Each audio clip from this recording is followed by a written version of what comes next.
Sebelum menonton, jangan lupa like, subscribe, dan tekan tombol lonceng. Sebagai e-commerce lokal terdepan, Blibli berkomitmen untuk membantu pemerintah, dalam hal ini Kementerian Pariwisata dan Ekonomi Kreatif, untuk membangkitkan kembali sektor pariwisata yang sempat lesu akibat pandemi COVID-19.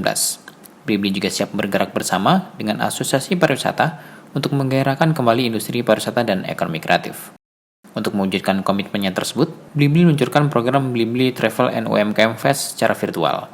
Blibli menyaksikan bahwa semakin banyak pemain industri tour and travel berpindah ke platform online. Membandingkan performa kuartal 1 2021 dengan periode sama di 2020, jumlah seller meningkat sebesar 50%, yang menunjukkan bahwa pemain tour and travel banyak berekspansi ke kanal e-commerce untuk menjangkau pasar. Masuknya para seller baru ini mendongkrak jumlah produk wisata meningkat sebesar 4 kali lipat dibandingkan tahun sebelumnya. Produk wisata yang ditawarkan pun menjadi variatif, seperti virtual tour hingga kupon perjalanan.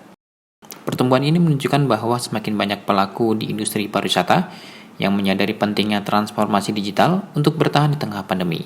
Menteri Pariwisata dan Ekonomi Kreatif Sandiaga Uno mengapresiasi diluncurkannya program Blibli Travel and UMKM ini. Menparekraf mengatakan pemerintah tak pernah berhenti untuk mendorong investasi sektor pariwisata dan memperkuat promosi pariwisata dengan memanfaatkan teknologi digital secara optimal.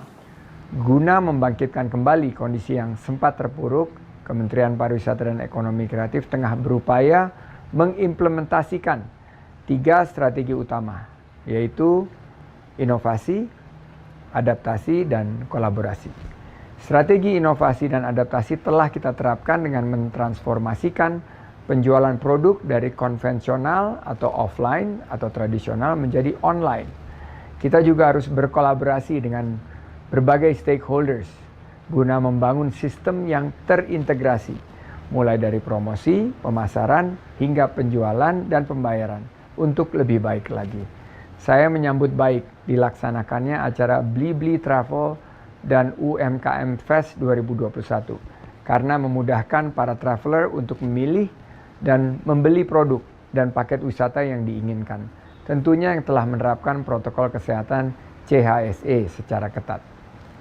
Selain itu, acara ini juga memfasilitasi para pecinta produk-produk UMKM untuk mendapatkan produk UMKM secara online melalui marketplace atau e-commerce. Melalui kesempatan ini, saya ingin mengajak rekan-rekan sekalian untuk terus mendukung dan menyukseskan program Bangga Berwisata atau hashtag di Indonesia aja dan Bangga Buatan Indonesia. CEO Blibli Kusumo Martanto menjelaskan bahwa sejak awal pandemi, Blibli telah bergerak cepat untuk mendukung pemerintah dan asosiasi pariwisata melalui transformasi digital bersama para pelaku wisata dan UMKM yang ada di ekosistem Blibli. Program Blibli Travel and UMKM Fest berlangsung dari tanggal 16 hingga 30 April 2021. Sebanyak lebih dari 90.000 pelaku pariwisata dan ekonomi kreatif berpartisipasi dalam program ini, termasuk asosiasi dan seller di bidang perjalanan wisata, perhotelan, dan desa wisata untuk menghadirkan berbagai destinasi dan paket wisata menarik bagi pelanggan. Lai Ridwan Gautama, Executive Vice President of Digital Automotive and Travel kategori Blibli, mengatakan bahwa optimisme meningkat seiring bergulirnya vaksinasi nasional dan sejumlah penerapan protokol kesehatan, sehingga Blibli Travel and UMKM Fest diharapkan menjadi program online yang mampu menarik minat masyarakat untuk menikmati wisata di era new normal.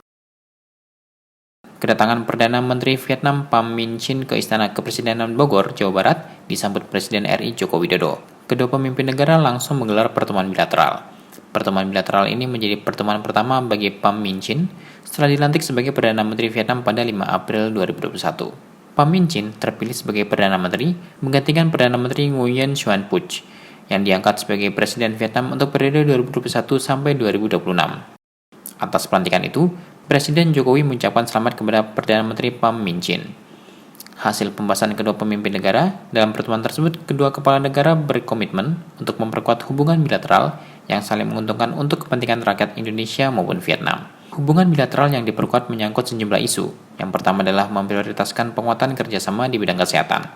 Kerjasama ini akan difokuskan mengingat dunia termasuk Indonesia dan Vietnam masih dilanda pandemi COVID-19. Kerjasama di bidang kesehatan meliputi akses vaksin.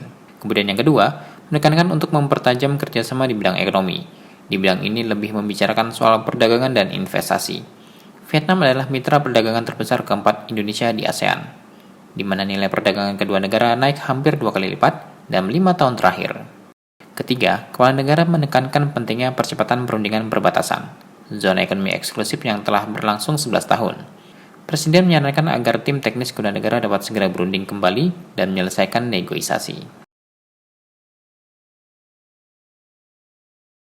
Kementerian Perindustrian dan Kementerian BUMN menandatangani Memorandum of Understanding tentang pelaksanaan Asesmen Indonesia Industri 4.0 Readiness Index atau INDI 4.0 untuk badan usaha milik negara. Penandatanganan MOU ini sejalan dengan perlunya inovasi di sektor industri serta upaya percepatan perizinan, penyederhanaan birokrasi, dan reformasi regulasi. Transformasi ekonomi didorong melalui Making Indonesia 4.0. Berdasarkan Peraturan Presiden Nomor 18 Tahun 2020 tentang RPJMN tahun 2020 sampai 2024, penerapan Industri 4.0 menjadi salah satu major project dengan tujuan untuk meningkatkan produktivitas, efisiensi, kontribusi nilai tambah, daya saing, dan keberlanjutan industri nasional. Sejalan dengan perlunya inovasi di sektor industri, serta upaya percepatan perizinan, penyederhanaan birokrasi, dan reformasi regulasi, transformasi ekonomi didorong melalui Making Indonesia 4.0. Berdasarkan Peraturan Presiden Nomor 18 Tahun 2020 tentang RPJMN tahun 2020 sampai dengan 2024, penerapan Industri 4.0 menjadi salah satu major project dengan tujuan untuk meningkatkan produktivitas, efisiensi, kontribusi nilai tambah, daya saing, dan keberlanjutan industri nasional. Sebanyak 17 dari total 107 perusahaan BUMN telah melakukan asesmen INDI 4.0 pada tahun 2019 dan tahun 2020, di antara PT Pupuk Kalimantan Timur dan PT Pegadaian. Perusahaan BUMN memegang peran penting bagi perekonomian nasional. Transformasi dan implementasi Industri 4.0 pada perusahaan BUMN diyakini akan meningkatkan produktivitas, efisiensi, kontribusi nilai tambah, daya saing, dan keberlanjutan industri nasional. Menteri BUMN mengatakan, dalam rangka mendukung Making Indonesia 4.0, Kementerian BUMN berinisiasi untuk membuat program Making BUMN 4.0. Hal ini sesuai dengan salah satu prioritas Kementerian BUMN, yakni kepemimpinan teknologi yang bisa berisi harapan BUMN ke depan untuk mampu memimpin secara global dalam sektor teknologi strategis dan melembagakan kapabilitas digital. Transformasi Industri 4.0 harus senantiasa diiringi perubahan mindset sebagai elemen terpenting dalam proses transformasi, yakni kesadaran akan adanya manfaat menggunakan peralatan digital, bukan hanya sekedar kemampuan untuk menggunakan teknologi. Kepemimpinan teknologi dan inovasi tidak hanya menjadi kunci ke depan dalam peningkatan daya saing BUMN, tetapi juga sebagai kunci meningkatkan pelayanan kepada masyarakat, serta memastikan keberpihakan pada yang kecil. Sesuai slogan BUMN untuk Indonesia, BUMN dapat terus memberikan sumbangsi terbaik bagi negeri dan semakin kompetitif di tengah peta persaingan industri 4.0 yang tak terbatas. Pasalnya, untuk mewujudkan Indonesia emas di tahun 2045, BUMN yang semakin agile terhadap perubahan adalah kunci dalam menghadapi setiap tantangan yang terjadi.